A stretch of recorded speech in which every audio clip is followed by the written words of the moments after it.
Now, the Western Cape High Court has postponed the hearing of an urgent application which seeks to interdict the swearing in of new uMkhonto WeSizwe members in Parliament. The 10 former members of the opposition party who were axed also want the court to set aside their termination as members of Parliament. Athi Mtongana reports.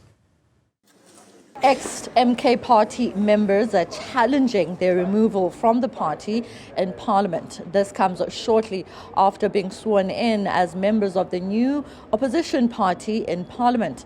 The Speaker of the National Assembly, Thoko Didiza, indeed confirmed that the MK party is removing 15 MPs. The Constitution allows for this to take place given that the persons being removed from the National Assembly are actually removed from the political party that nominated them to be before Parliament. The review is challenging due process. After that, we can then have a determination of what the MK did, whether that is in line with the constitution of this country and also the constitution or the draft constitution of their own party. But until then, what we're seeking on the 3rd is an interim interdict to prohibit the denial of their benefits. Many of these members, our clients, they're staying in parliamentary accommodation and they're threatened of eviction.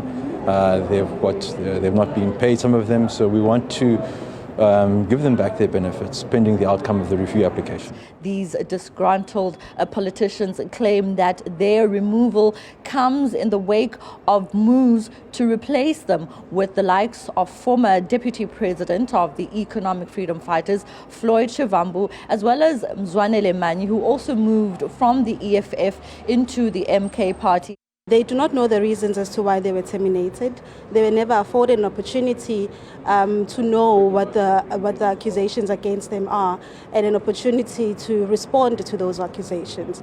So basically, firstly, they want to know the reasons, and obviously they want to be reinstated into their positions.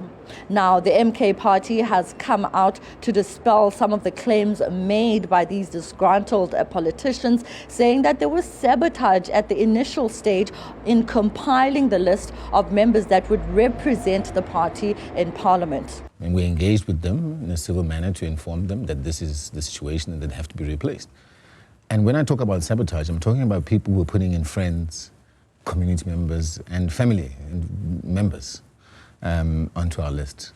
And so we communicated with them that they have to be replaced at some point. So they're given two options as allowed by Parliament. We consulted with Parliament and they decided to still go ahead and be sworn in, of which still is allowed by Parliament.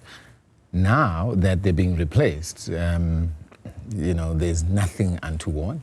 This is something they knew was going to happen because the names that are now replacing them are the same names that ought to be on our list in the first place. The application is being filed before the Western Cape High Court. For Newzroom Afrika on channel 405, I'm Athi Mtongana in Cape Town.